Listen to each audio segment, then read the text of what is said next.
Hey everyone, welcome to Holistic Lifestyle Tips, Getting Real About the Woo Woo. I am Becky Russell, owner of wellness company Hope Essential, and I am an essential oil educator and a holistic lifestyle educator. I love to teach and I love all things holistic.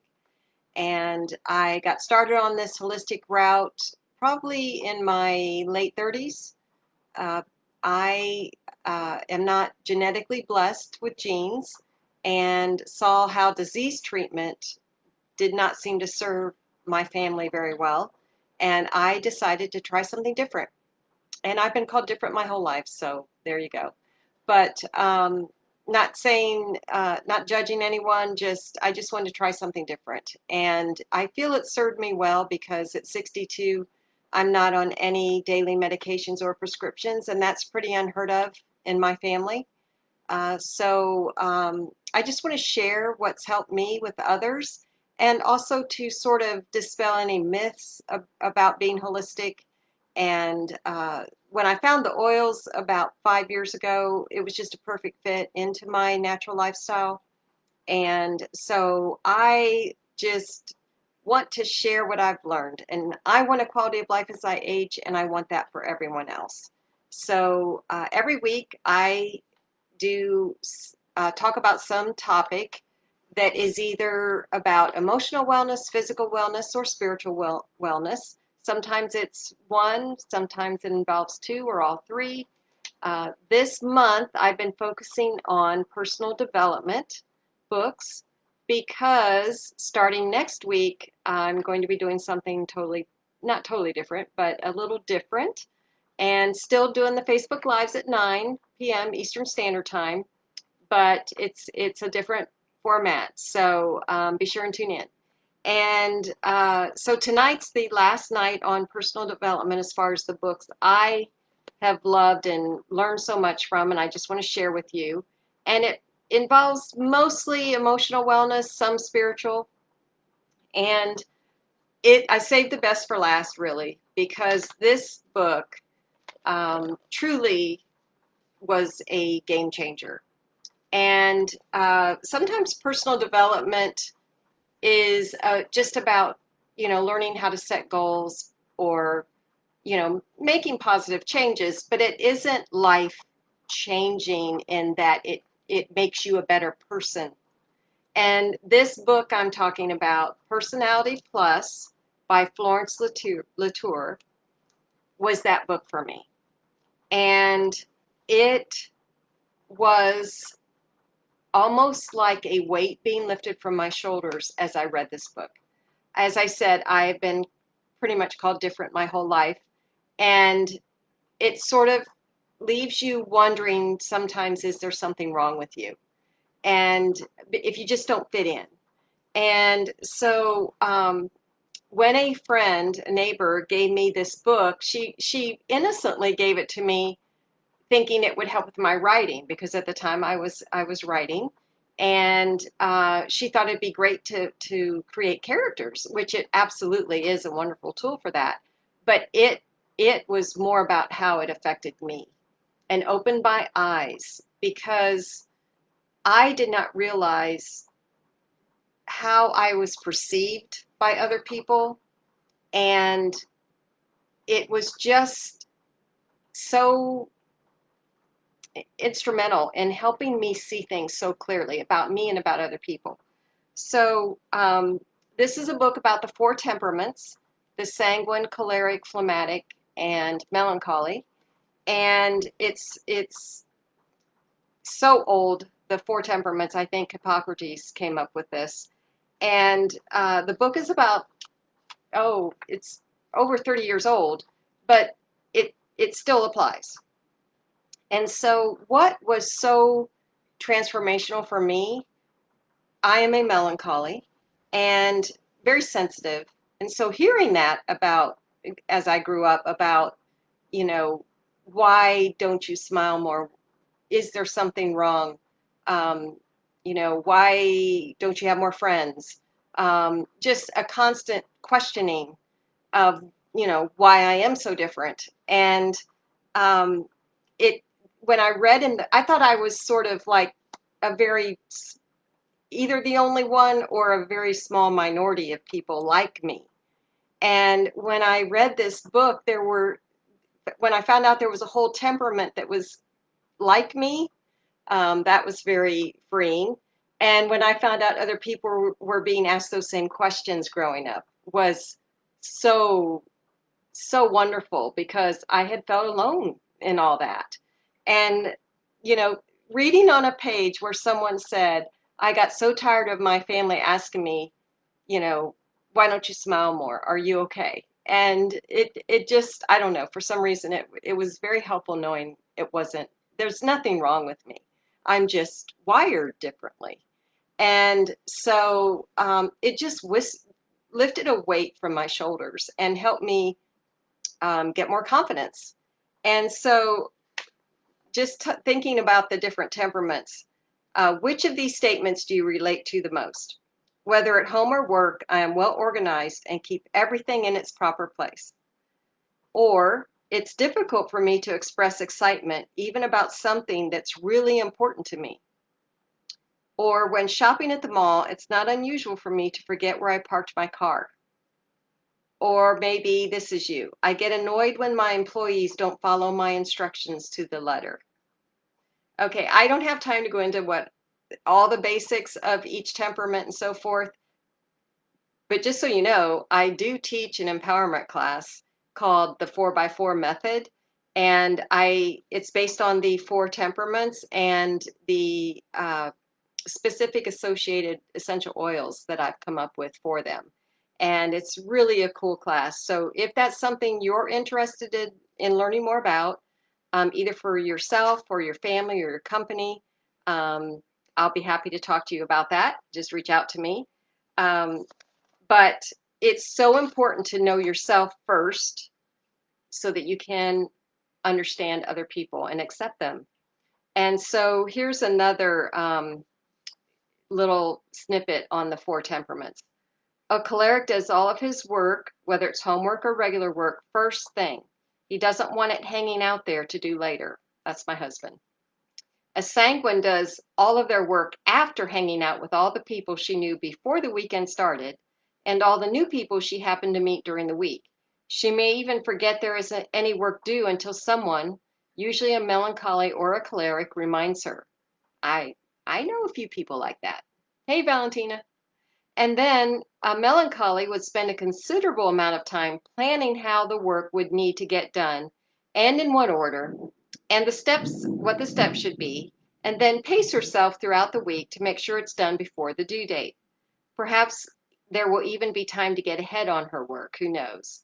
And that is typically me, although now that I run my own business, I seem to be more seat in my pants, which I do not like. It's not comfortable, but so I am working on getting back to that because that's just more comfortable for me. And then a phlegmatic will put off any work until the last minute and then silently stress inside when it comes time to finish his work before it's due, usually at the last minute. So it's interesting how we all approach things differently. And I think one of the things is if you don't understand how people are wired, you don't know how they're motivated, you don't know how they learn. And I can remember my husband being very frustrated with some of his workers. And he said, they get a paycheck. What more do they need? And I just looked at him and I said, I'm one of those. Money is not the main motivator for me. I need those pats on the back. I need, you know, the community and all that kind of thing. And he didn't understand that. So, and since it is true that opposites usually attract, then we need to understand whether we're in a personal relationship or a business relationship, why we keep butting heads or why someone isn't understanding us. So it's very empowering to first understand yourself and know what you need because you can't ask for what you need if you're not understanding yourself. And then it's empowering to be able to read other people better. And for me, what made me a better person especially, is that um, I uh, melancholies are typically judgmental a little bit. They are hard on themselves, but they're hard on other people as well. And so I did not realize the I guess how I was coming across with other people as well. And I left home at 18, so I still looked at people, like my younger siblings were still 12 in my brain, right? And and they were still thinking of me as that senior in high school, maybe. And people change and grow. And yet we still have these perceptions. And so it's not so much that I wanted to change in order to be liked or accepted. It wasn't that at all. It was more about they had the wrong perception of me and I wanted it to be the correct one. And so I worked on myself and then was perceived differently as an adult. And that would probably not have happened without this book because I was not aware of that. And so I also love teaching this to young people because I think a lot of times they end up expecting certain things from people, a parent or a sibling, and because that's what you hear that a parent should act a certain way or a sibling should act a certain way. And if that's not happening, there's some frustration and animosity and so forth. But it could just be that you're relying on the wrong person for that need. So for instance, if you need empathy and your parent, your mother, mother's supposed to be empathetic, right? That's what you hear. And you go to your mom in tears and tell her why you're upset and you don't get that empathy, that's that can be very hurtful. But if you understand they're not wired that way, then you know to go to an aunt or a best friend or maybe the dad. But if you understand this, then you can know that, oh, mom can't give me empathy, but she can give me this. So I think it's very helpful for all ages to understand what everyone's strengths are and their weaknesses. Now, I know I talked about the Clifton Strengths last week or a week ago, maybe, or I'm not sure which week it was, but that is an awesome book. And their philosophy is to focus just on your strengths. But I sort of consider that as more of a business minded kind of system um, instead of more of a personal. So um, I don't, yes, focus on your strengths, but when it comes to relationships, when it comes to trying to get along better with people and understand people better, I believe that you do need to be aware of your weaknesses and choose those that are important to you and to the people that are closest to you to work on. It doesn't mean you're changing who you are. It's almost a consideration kind of thing. Like, say, my husband is one of those that if you're on time, you're late. I'm almost always late. I'm not proud of it, but that's me. I multitask and I end up late. If I was not aware of how much that bothered him, I wouldn't make any effort at all to try to be on time. I'll probably never be early, but try to work to be on time. But because I know that's important to him, I really do make an effort for that. And I really would prefer that too. So, but a sanguine who has an even harder time being on time it may not even be um, in their mind that that's an issue. They just know their spouse is constantly frustrated with them. And so I just feel it's very empowering to embrace your strengths, become aware of your weaknesses, and then also to look at those people you care about or work with or you're connected to and acknowledge their strengths and weaknesses, because sometimes we get so focused on the negative, we're not seeing those positives. I will be the first one to admit phlegmatics are very challenging for me because they are so laid back, and that's not my nature. And a part of me's jealous of that, that they can be that laid back. But reading this book helped me to see all of their strengths. And that really took the edge off me and made me a more tolerant and appreciative person of people who are not wired like me. So I just love that I was given this book. It proved very life changing, and would love to know what book in your life made you, if there is one, made you a better person. And I would love to also know if you had an aha moment today. And I really encourage you. I believe the latest edition of this, I think they had it come out in an updated version called Wired That Way. I think it's probably the same book, just updated. You take a little quiz um, to determine your temperament, but you can typically tell just from some of the descriptions which one you are. And it. I hope it. You do check it out, and I hope it's every bit as life changing for you or for someone you love, and especially a melancholy. If you know someone who is more introverted, serious, um, sensitive, creative, they will be even more affected by this book than any of the temperaments.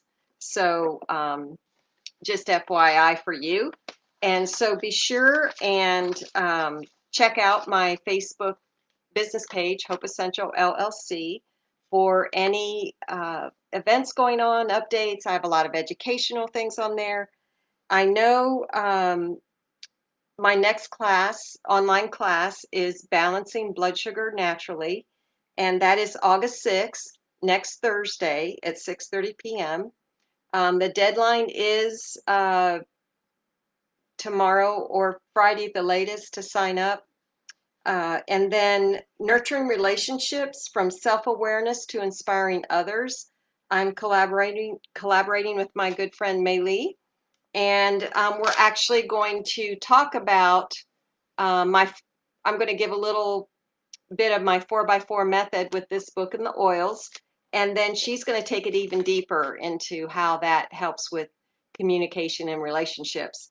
And with all the at-home time we're spending, um, it's probably more important than ever that we all learn how to get along and be more tolerant and accepting.